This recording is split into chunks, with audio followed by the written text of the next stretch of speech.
Hello, everyone. I am Karen Sanders, and I'm going to do a presentation today for you on letting go of stress, strategies for self-care. I'd like to tell you a little bit about myself.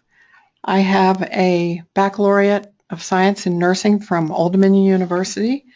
I have a master's degree in nursing from University of North Carolina at Chapel Hill.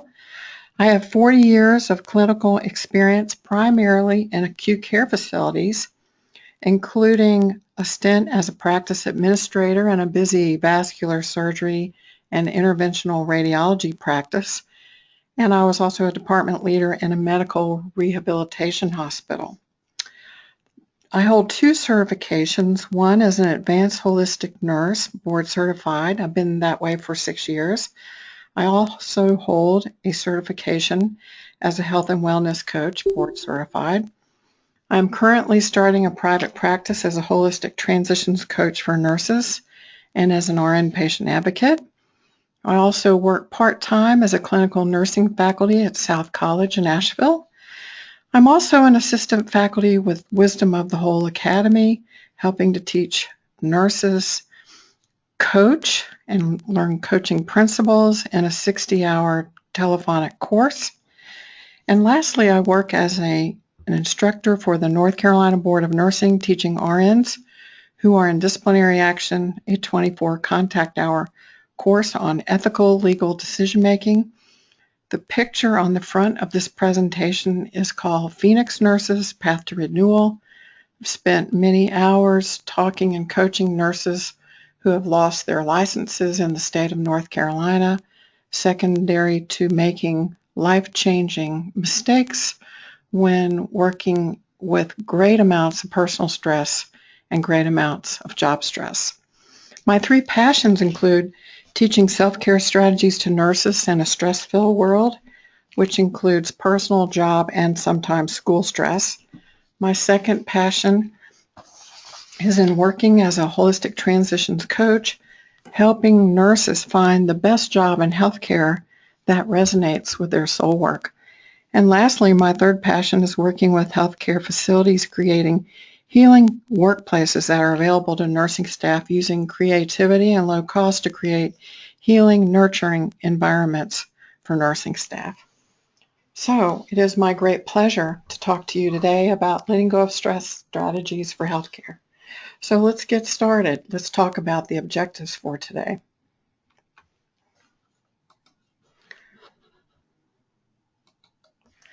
The first objective is we're going to be able to talk about describe causes of job stress. We're going to talk about causes of personal stress, describe the difference between acute and chronic stress. We're going to review the following coping strategies, which are time management, communication skills, information seeking, journaling, hobbies, social support groups, and reframing. We're going to review the following relaxation strategies, which are physical exercise, hatha yoga, tai chi, meditation, diaphragmatic breathing, guided mental imagery, music therapy, art therapy, and mindfulness-based stress reduction. And finally, we're going to talk about key strategies for reducing your stress at home and at work. So stress can be defined as caused when the demands placed on an individual exceed the resources he or she has at that time. Another example of a good definition of stress is when a person's resources can become drained by demands and pressures at work and at home, or a combination of both. The American Institute of Stress has got a great website, and it can be reached by typing in www.stress.org. From that website, we've learned that 43% of all adults have adverse health effects due to stress. 80% of all visits to primary care physicians are for stress-related complaints or disorders. 70-80% of all diseases and illnesses are stress-related. And we know also that lifestyle diseases are preventable by altering habits and behaviors that contribute to their etiology. This is a screenshot from the title page of www.stress.com, which is compiled and originated by the American Institute of Stress. I would recommend all of the folks on this conference to go in and take a look at this. It's a great resource. We know that stress, the leading cause of death in the U.S., is coronary heart disease. We know that 1 person dies every minute from coronary heart disease. We know that cancer is the second leading cause of death and claims the lives of 1 out of every 4 people in the U.S. And there's a recent article about medical errors are the third leading cause of death. We know the top causes of stress in the U.S. are in 7 categories. There's jobs pressure, and those factors that contribute to that are co-worker tension, a supervisor or boss, or work overload. The second cause is money, which is caused by loss of job, reduced retirement, medical expenses, child care expenses. Health is the third cause, and that could be caused by health crisis, terminal or chronic illnesses, or other acute illnesses. Relationship is the fourth category, and that is from divorce, separation, death of spouse, arguments with friends, and loneliness. Poor nutrition is another cause related to inadequate nutrition, caffeine, processed foods, and refined sugars. And in many break rooms in many hospital units across our country, we find nurses drinking gallons of coffee and lots of processed foods from vending machines and lots of refined sugars. Another category is media overload. From TV, radio, internet, email, and social media, and also sleep deprivation, and that's the inability to release adrenaline and other stress hormones. Some of the most widespread stress from technology is the perpetual distraction of email and replacement of face-to-face conversation. In an article in 2010, New York Times technology investigative reporter Matt Richtel noted that people check their email up to 37 times an hour on average. I personally know of people who probably double that amount checking their email. A Harris Interactive poll reporter stated that more than 50 emails per day cause stress, many using the phrase email stress to explain this frustration. Expedia conducts annual surveys which have revealed that 1 out of every 3 Americans do not use all of their vacation time, and 1 out of 5 respondents stated that work responsibilities were the primary reason for canceling vacations.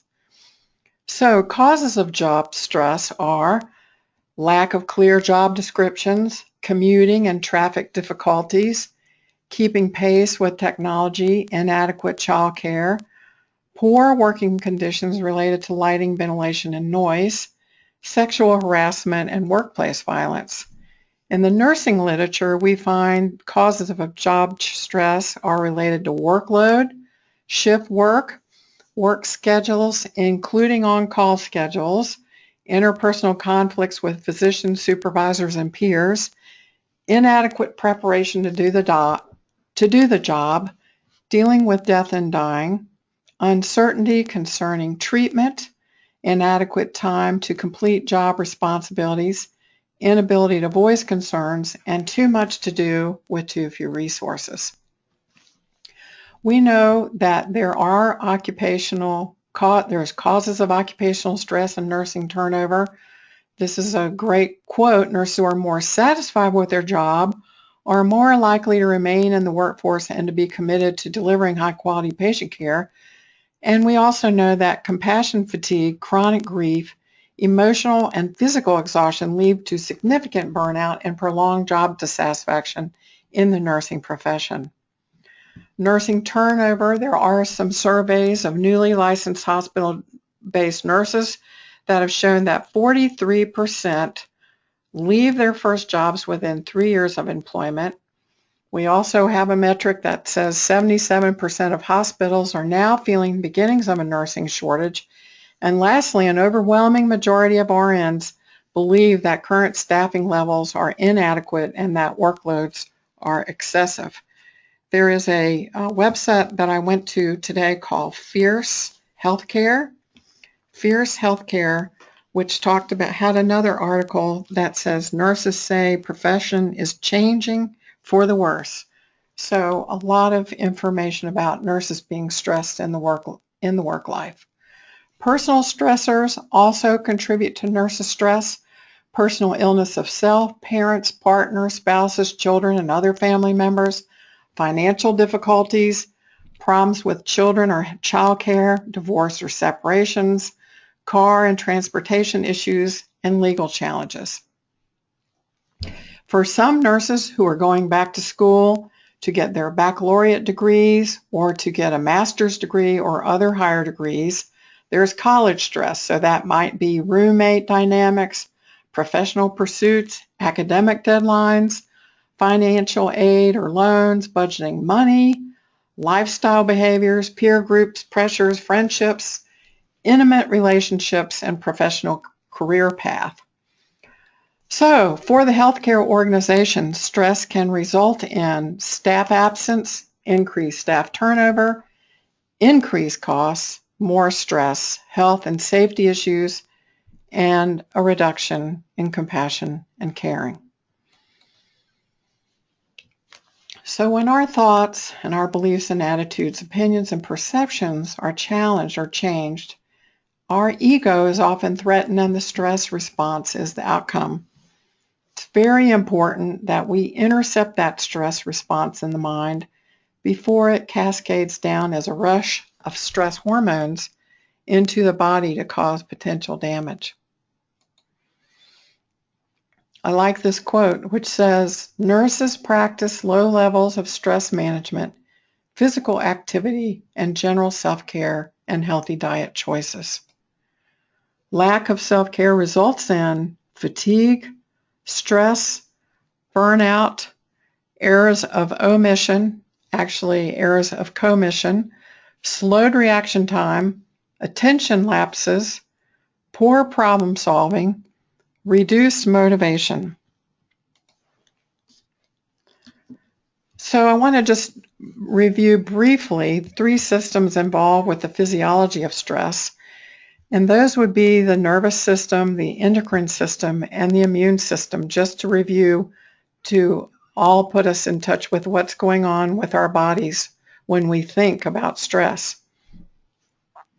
So we all remember that the autonomic nervous system is composed of the sympathetic and the parasympathetic nervous system. The sympathetic nervous system is fight or flight and also referred to as stepping on the gas pedal. So with this, we know that we have a catecholamine release.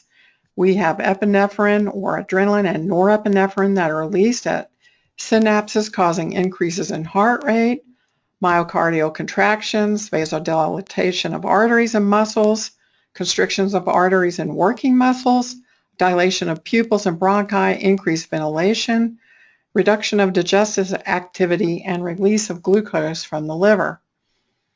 We are going to talk briefly about the endocrine system, and those 3 glands are the pituitary, adrenal, and thyroid glands. And those are composed, the endocrine system is composed of glands, hormones, circulation, and target organs. The adrenal gland is known as the stress gland. Also in the endocrine system, we know that the adrenal cortex manufactures corticosteroids, which are glucocorticosteroids and mineralocorticoids. And it is the glucocorticosteroids which include cortisol and cortisone. And cortisol is involved in lipolysis, mobilization and breakdown of fats for fatty acids in the liver. Recent clinical studies have linked increased level of cortisol with suppression of the immune system. And when we suppress the immune system, that leads to white blood cell count decrease and decreased efficiency of immune system, setting our stage for more illness and more disease. Inside of the adrenal gland is the adrenal medulla, which produces catecholamines, which are epinephrine and norepinephrine. The medulla releases 80% epinephrine and 20% norepinephrine. So under the influence of stress, up to 300 times the amount of epinephrine can be found in the blood compared to the amount in samples taken at rest.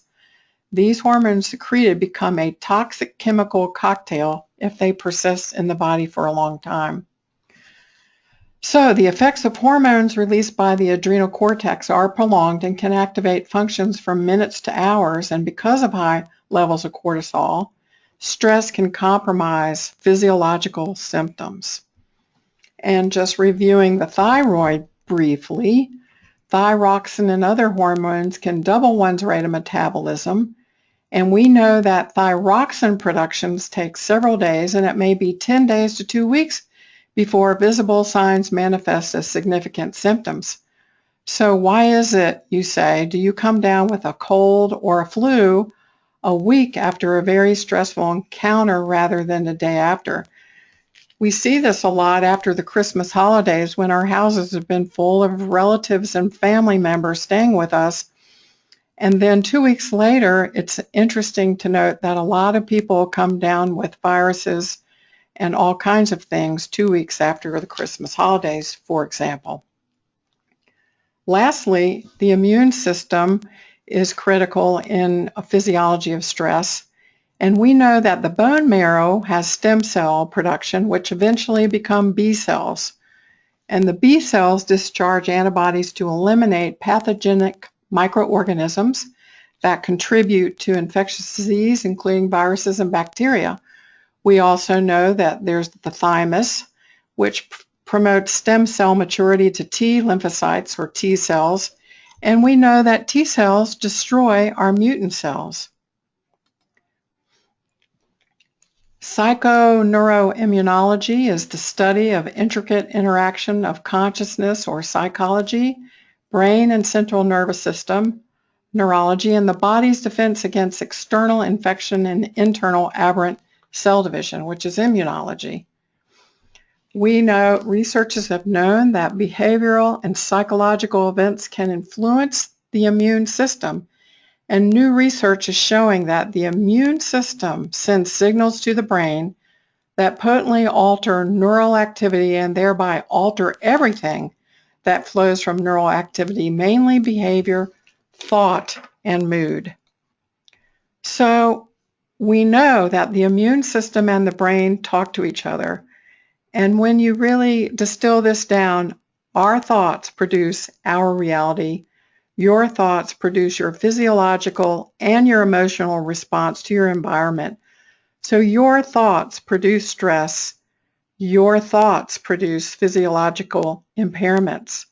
Your thoughts produce stress.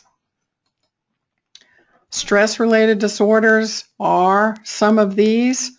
On the www.stress.org website, there are about 70 stress-related disorders on that website, but these are some of the big ones: bronchial asthma, tension headaches, migraine headaches, temporomandibular joint dysfunction, irritable bowel syndrome, coronary heart disease, common cold, flu, and allergies.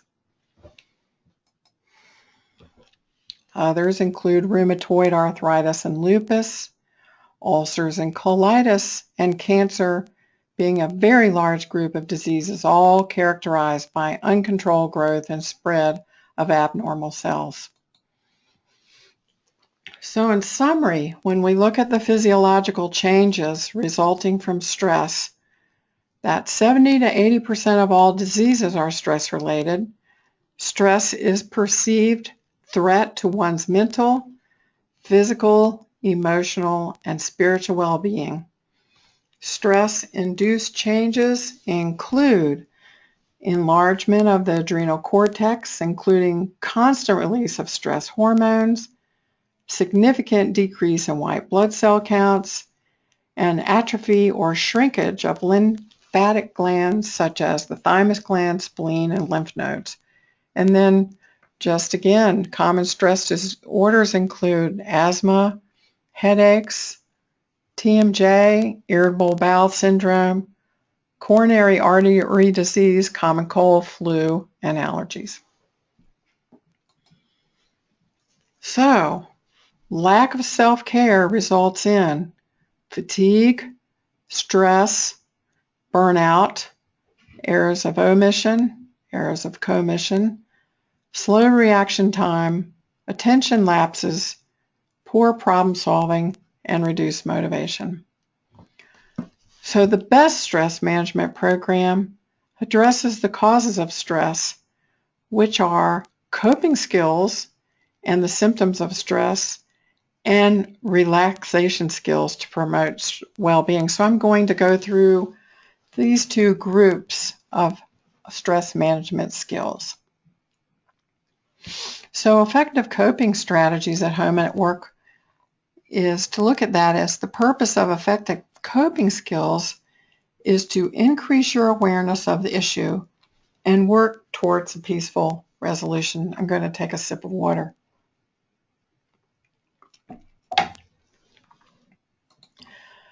So the first one I want to talk about is time management, and that is the prioritization, scheduling, and execution of daily responsibilities to a level of personal satisfaction. This means you make better use of your time. And we know that a rush lifestyle constantly disrupts the body's biological clock and is associated with an incidence of coronary heart disease, ulcers, and other stress-related illnesses. And we've also heard from the literature that more people have heart attacks on Monday mornings than on any other day of the week. That probably comes to thinking about all the things that have to happen for the work week on Sunday day or Sunday night or over the weekend. Remember, our thoughts cause our stress. Other time management strategies are prioritization. So ranking the responsibility in terms of order of importance. I'm a big list maker. I keep a pad of paper with me. I call it my auxiliary brain, so I can multitask from all of my aspects of my life. Some people rank those lists with ABCs. You can also refer to this using the Pareto principle, which is 20% of our tasks we do give us 80% of the benefits. We also do scheduling as a time management strategy. We do that with electronic scheduling and with paper scheduling and putting things in boxes and clustering. And execution refers to just creating deadlines, giving ourselves little accomplishments, and looking at a date and then working backwards to get all the tasks associated with the accomplishment of that goal. The next coping strategy is communication skills. We know that active listening focuses on attention, eye contact, asking questions, using empathy and presence, paraphrasing and summarizing at the end. Conflict management is part of communications, using I messages when upset, never blaming nor judgmental messages. Speaking with precision, directness, attention to nonverbal behavior, avoid attacking behavior, and validating messages. One thing I always do is I do not go to a conflicted conversation or interchange when I know that I have an emotional charge associated with that conflict. By emotional charge means to me that I'm still angry or upset, and maybe I might need a few more days to calm down before I address an issue. Information seeking is a coping strategy that involves collecting and processing facts about a stressful event or situation, which can be used to help solve a problem and regain emotional stability. Sometimes we hear things in the hospital or clinical situations that are rumors, and they tend to make people very upset. It is essential for information seeking as following the diagnosis of a serious illness, a painful discussion with another loved one, an emotionally charged communication network, or malfunction with your car. It's very important to validate your sources and to validate the information that you are receiving. Journaling is a really effective coping skill for me. It's available to provide profound internal vision and enhance the self-awareness process in times of stress. It initiates self-reflection between the mind and the soul. It's a vehicle for meditation and a great mode of catharsis. The benefits of journaling documented in studies are expressive writing decreases blood pressure, decreases cholesterol levels, decreases stress in college students. It's beneficial health benefits for patients suffering from fibromyalgia, helps people grieving from a romantic breakup, helps cope with stressful life events. It's a source of catharsis for wives of American soldiers, and there are types of journals that are beneficial. This is a picture of the journal I use. This is, I keep all of my journals and I use them as a way to reflect back on my past. This one really got banged up. I kept it in my purse. I put a little iodized salt container so you could just see how small it is. Keep calm and carry on. I kept this in my purse and brought it out at work at my desk during the day, and sometimes I would run across a poem or an affirmation or stories or inspirations in talking with staff or patients or families or doctors, and I would jot those down in there. I called this my positive journal, so I only put positive affirmation stories or inspirations in this journal so that I could look at it sometime during the day if I was having a rough day. You might find a journal sometime that would be helpful for you to keep close by. Other coping strategies to reduce stress at home and at work include hobbies, and they offer temporary escape from the sensory overload that can produce or perpetuate the stress response. They provide pleasure. So they offer the conscious mind a change of venue. They offer active escapes, contribute to one's identity, character, and self-esteem. They give us a sense of control over life, and they're pleasurable and fun. So on the www.stress.org website, there was a great article looking at a study of women who had knitted and crocheted as a hobby and how physiologically their blood pressures and heart rates were measured and they consistently were decreased. So what kind of hobby do you have that can bring you an escape from the sensory overload world in which we live? Social support groups is a technique where groups of friends and family members and others who accompany buffers against and dissipates the negative effects of stress. We all know about the presence of Alcoholics Anonymous, which has been around for 50 years. And there was a study by Spiegel and colleagues which said metastatic breast cancer patients who were involved with a support group lived statistically significantly longer than those who did not belong to such a group. And there are multiple other studies. So who are the groups with whom you affiliate with? And do you find that those groups of friends and family members buffer against the negative effects of stress for you?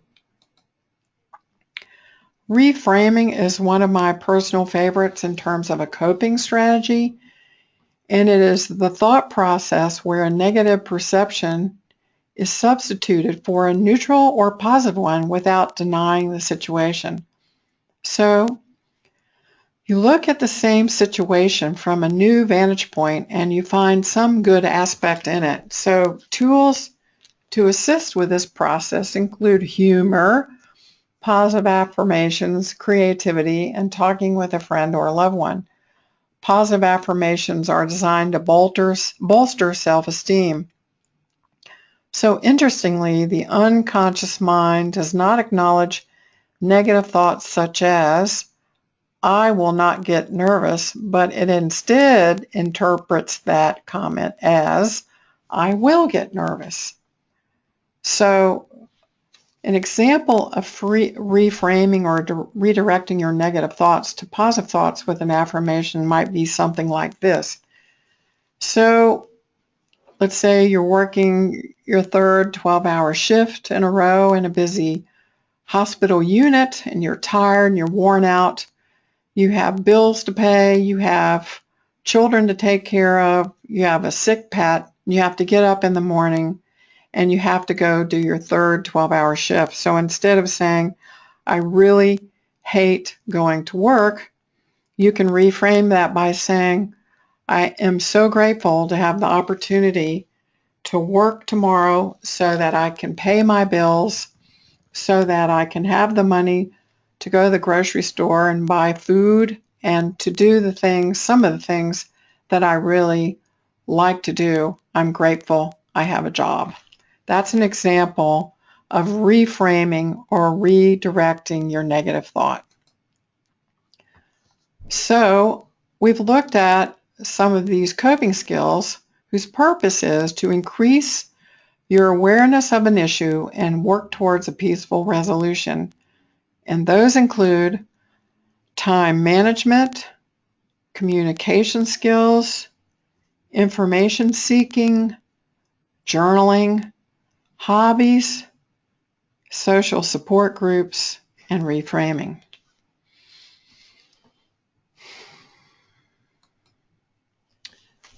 So tools used by Phoenix nurses. Phoenix nurses are those nurses who are in disciplinary action and have lost their licenses and have had to come back from some serious issues related to loss of license. So some of the coping skills they've used include reframing or cognitive restructuring, dream therapy, art therapy, forgiveness, and creative problem solving. Just a little bit about what is a Phoenix nurse, which refers to the painting that I showed you on the first slide of this presentation. Phoenix nurses are those that sometimes make catastrophic mistakes when the personal stress in their lives intersects with an extremely stressful healthcare employment. Overwhelmed and exhausted from stress, even the most skilled nurses can make critical mistakes. Nurses who have lost their employment and license after making life-changing mistakes and come back from these traumatic choices are known as Phoenix nurses.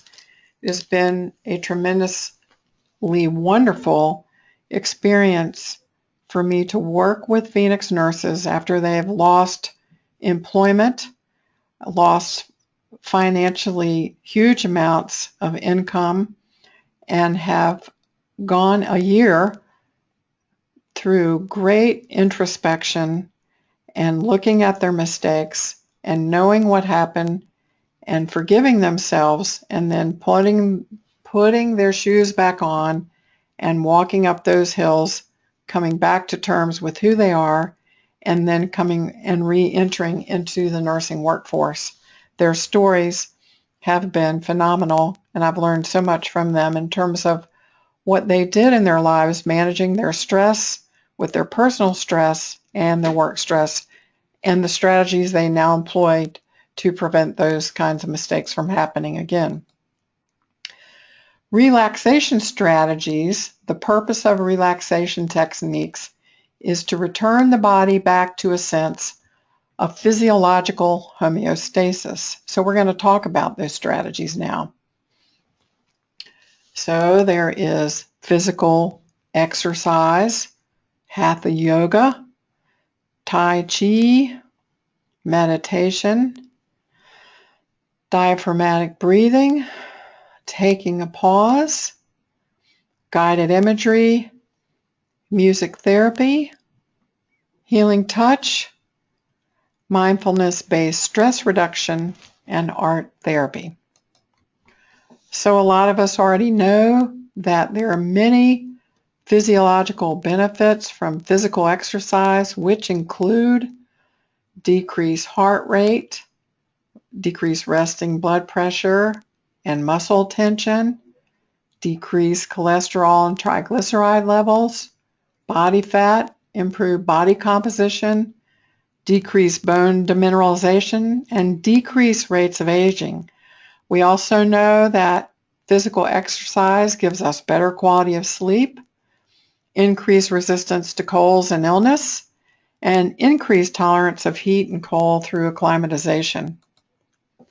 Physical exercise, in terms of, it's interesting to note that a single bout of aerobic exercise burns off existing catecholamines and stress hormones. One of the things I personally do is hike and mountain bike, and after doing these kinds of exercises, I feel so much better in terms of being able to put the stressful effects of my employment or personal stress into a space that doesn't bother me as much. We also know that the training effect of aerobic exercise appears to prepare the body for future stressful episodes by decreasing hormones associated with anger and fear. And we also know that cardiovascular fitness improves cognition in 3 areas of the brain affected by the aging process. Excuse me, I'm going to take a sip of water. Okay.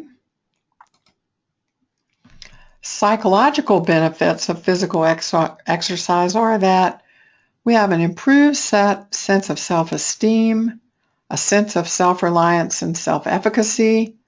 We have an improved mental alertness, perception, and information processing. We have increased perception of acceptance by others. We have decreased feelings of depression and anxiety, and decreased overall sense of stress and tension. What are your effects of exercise? Do you have any of these? So yoga is the Sanskrit word for union, the ultimate union of mind, body, and spirit. And we know that Hatha yoga is one of 5 types of yoga, and it places special emphasis on physical postures which are integrated with breathing control, and it's a path of physical balance. We also know that we have decreased episodes of chronic pain, particularly low back pain. It increases our flexibility and muscle tone, increases calmness, improves sense of self-esteem, and reduces our blood pressure and improves vital capacity. Tai Chi is a relaxation strategy that is the softest of the martial arts, and it's called a moving meditation. So it teaches one to remain calm and centered against the greatest opposition and to harmonize with aggression and fear rather than fight it. It teaches us how to conserve and concentrate energy, and it is a wonderful metaphor for conscious relaxation and the ability to move in balance and harmony with our environments. Meditation is a wonderful relaxation strategy. It is a practice of increased concentration that leads to increased awareness. It is a solitary practice of a reflection on internal rather than external stimuli. I love this quote, that meditation is like an eraser that cleans the mind's blackboard. The AMA advocates meditation as a preventive health measure in conjunction with a proper diet and aerobic exercise. Dr. Dean Ornish has proven that coronary heart disease is reversible in people who combine meditation with changes in diet and exercise. And the NIH advocates meditation for mental and emotional relief from cancer. So mental meditation can be mental repetition using a mantra like peace or love. It can be visual concentration like steady gazing at an object. It can be repeated sounds like drums and chimes, Tibetan bells, or Gregorian chants. It can be physical repetition like running, breathing, and walking. And it can be tactile repetition such as touching or holding a strand of prayer beads, tumblestone, shells, or rosary. The physiological benefits of meditation It decreases oxygen consumption, blood lactate levels, heart rate, blood pressure, muscle tension, and chronic pain. It increases skin resistance, alpha waves in the brain, and portions of the brain associated with compassion increase in size, and it increases the neuroplasticity of the brain, which is growth and rewiring of brain tissue that promotes a deeper sense of well-being. Mindfulness-based stress reduction is a newer relaxation strategy, and some of you know that Jon Kabat-Zinn brought this to the forefront in 1979. It was starting to be published in the literature in 1983. It is based on a Buddhist principle of mindfulness, and it is defined as awareness that emerges with purposeful, non-judgmental attention within the present moment. It includes breath awareness, focusing on breath and observing thoughts without being caught up in them. It includes body scan to promote awareness and accepting of sensations in different parts of the body. There are 4 fundamental concepts that occur simultaneously during mindfulness-based stress reduction, also known as MBSR. Awareness means attentive to oneself moment to moment. Attention is the act of staying with moment-to-moment experience. Acceptance means receiving what arises without judgment, resistance, or avoidance. And reperceiving means attending to the immediate experience. So awareness, attention, acceptance, and reperceiving. There is strong evidence to support that mindfulness-based stress reduction can improve a wide range of biologic and psychological outcomes in a variety of medical illnesses such as acute and chronic pain, reductions in stress, stabilization of glycemic levels in type 2 diabetes, clinical depression, hypertension, and enhancement of self-care behaviors, and lifestyle management for chronic disease management. That the annotation at the bottom is from Simmons and William Simmons and Tanabe, Mindfulness-Based Stress Reduction Using a Non-Pharmacologic Approach to Health Promotion. It's a great article. Diaphragmatic breathing. Not too long ago, one of my students in class said that she was a single mother of 3 children and that she just didn't have time to do any of these stress management, relaxation, or coping strategies. And I said, yes, indeed, you do have time because you can breathe. So diaphragmatic breathing means breathing from the lower stomach or diaphragm rather than the thoracic area. And by doing that, you decrease the sympathetic response and induce a greater sense of relaxation. So what happens is the force of the contraction of the left ventricle and the blood it ejects sends a vibration through the aorta, which reverberates throughout the body. And a pause in the breathing cycle causes that reverberation to cease. So it accents long pauses and decreases resonance, creating a calming effect. So with diaphragmatic breathing, we feel the air come into our nose or mouth, down into our lungs, and we feel our stomach rise and then descend as we exhale the air, feeling it leave my lungs and throat and nasal cavity. So what we do is we breathe in for a count of 5. So I'm going to breathe in for a count of 5. And we're going to breathe out for a count of 7. So I want you now to place your hand on your abdomen. You can use your right or your left hand and place it on your abdomen. And I want you to breathe in for a count of 5 and out for a count of 7. So let's do that together and I'll count. So take a deep breath in on the count of 5. 1, 2, 3, 4, 5, and breathe out.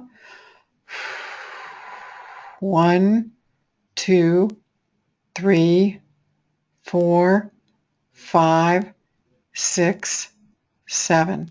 Again, one more time, holding that hand on your abdomen to feel it expand. Breathe in for a count of 5. 1, 2, 3, 4, 5, and exhale on the count of 7. 1, 2, 3, 4, 5, 6, 7.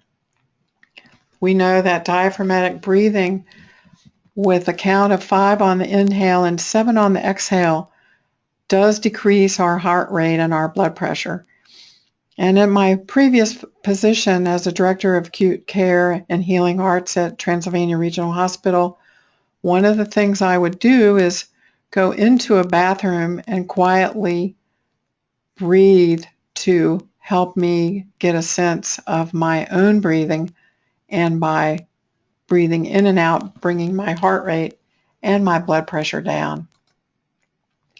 Guided imagery involves the creation of images, scenes, or impressions by engaging one's imagination of the body's physical senses, sight, sound, feel, smell, and taste, for an overall pleasurable desired effect, overall healing, calming, and it's a pleasurable effect.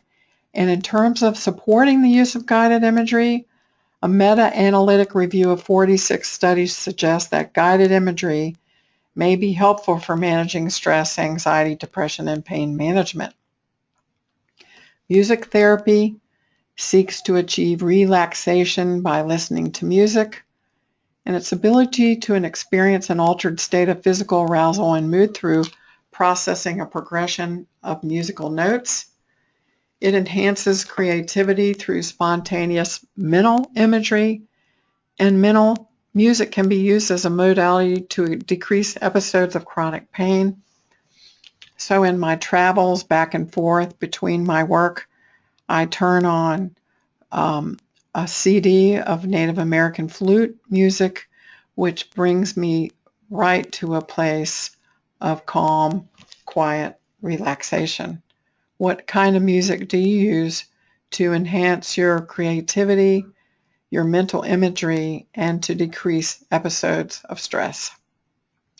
Healing touch is another relaxation energy strategy. It's an energy therapy in which practitioners consciously use their hands in a heart-centered and intentional way to support and facilitate physical, emotional, mental, and spiritual health. It uses touch to influence the human energy system, specifically the energy field that surrounds the body and the energy centers that control the energy flow from the energy field to the physical body. It's a non-invasive technique utilizing the hands to clear, energize, and balance the human environmental energy fields, affecting physical, mental, emotional, and spiritual health and healing. And it's based on a heart-centered, caring relationship in which the practitioner and the client come together energetically to facilitate the client's health and healing. So we know that healing touch research has been conducted in a wide variety of settings and with a number of different problems and situations, including cancer, cardiovascular disease, death and dying, endocrine immune functions, pain, patient satisfaction experience, psychotherapy, psychology, post-operative recovery, and stress. Down the bottom of this page, you'll notice that a lot of the literature on healing touch and essential oils that I'm using comes from another fabulous website called, you'll see it down there, it's www.csh.umn.edu, and these are online learning modules. So this is the University of Minnesota Center for Spirituality and Healing. They have multiple online learning modules that nurses and other healthcare professionals can access. And by accessing one of these modules, you can obtain 1 contact hour for all of us who are trying to maintain our licensures. Plus, they're very academically sound and research-based. I highly recommend these. Essential oils, just to talk about that. I love this Helen Keller quote, just says, "Smell is a potent wizard that transports us across thousands of miles and all the years we have lived, and it does it instantly." So certain oils and aromas can stimulate the hypothalamus, the part of the brain that controls the endocrine system and many body functions. The hypothalamus may activate the pituitary gland, which produces hormones that can affect both the physical body and the emotions. And hormones are potent compounds that influence emotions and behavior, in addition to their many other functions. So aromatherapy, essential oils can not only influence physical imbalances, but affect our emotions and memory. Individuals may have very different reactions to the same aroma, and aromatic impressions and memories are influenced by many things such as personal taste, cultural background, early aromatic memories and experiences, and the physical ability to perceive smells. So it's important that when you do use essential oils that they're pure, high quality, unadulterated, unaltered essential oils, and it is of the utmost importance when they're used for wellness issues or in the hospital. We did use these at Transylvania Regional Hospital for our patients on our med-surg and ICU in the ER and in our transitional care unit. We chose to use lavender, peppermint, ginger, and melissa. We used a skills lab to teach all of our nursing staff, including RN, CNAs, and unit secretaries. And we used evidence-based literature to look at the effects of lavender, peppermint, ginger, and melissa. And so lavender is a universal oil for rest and relaxation, reduces stress and anxiety. It's also for headache reduction. Peppermint was for the first choice for headache, for stimulating post-surgical voiding, interestingly enough. Ginger is the universal anti-nausea, antispasmodic. And melissa oil is a new one in studies in Japan. It was found to decrease agitation, restlessness, and shouting in residents in adult daycare centers. We put this information on laminated cards and placed them in the bottom of our med carts, and we had a nurse-generated protocol for patients to use these just to help decrease their stress and make them feel more comfortable, help them feel more comfortable. Other stress management relaxation strategies are art therapy, which is a coping technique of self-expression and self-awareness, employing various media to describe feelings and thoughts. It's centered on exploring the individual's inner landscape. And it's an effective coping technique for all types of people to get in touch with their emotions in a nonverbal way. So every stroke, every color, every detail has some relevant meaning at the unconscious level. So tools used by Phoenix nurses in terms of relaxation techniques include music therapy, meditation, biofeedback, yoga, guided imagery, nutrition, physical exercise, and healing touch. One of the things we used at Transylvania Regional Hospital was teaching and telling the staff to take a pause when they're feeling overwhelmed or emotionally upset, or they're faced with an ethical dilemma, to go into a quiet place in your work area, which could be a bathroom, a break room, an empty patient room, close the door, and take 10 to 20 deep breaths using diaphragmatic breathing. And remember when we went back and I talked to you about the issues associated with Phoenix nurses when they were exposed to huge amounts of stress, not only personal stressors, but those intersected with their work stressors. So people bring incredible stress with them when they walk through the doors of any healthcare setting. And so when we're feeling overwhelmed is when we tend to make mistakes. So it's important to find a quiet place, repeat and take 10 to 20 deep breaths to reduce that heart rate and blood pressure. And if that doesn't help, ask for help from a colleague, friend, or family member, or a nursing supervisor. And then if that stress continues to persist outside the work setting, is to seek outside support from a therapist, employee assistance network, or other key others. So we actually trained our staff on the importance of taking a pause when they were feeling overwhelmed or emotionally upset. Chair massages, poetry readings, guided imagery, and listening to live music is a study that was in the JONA in 2014.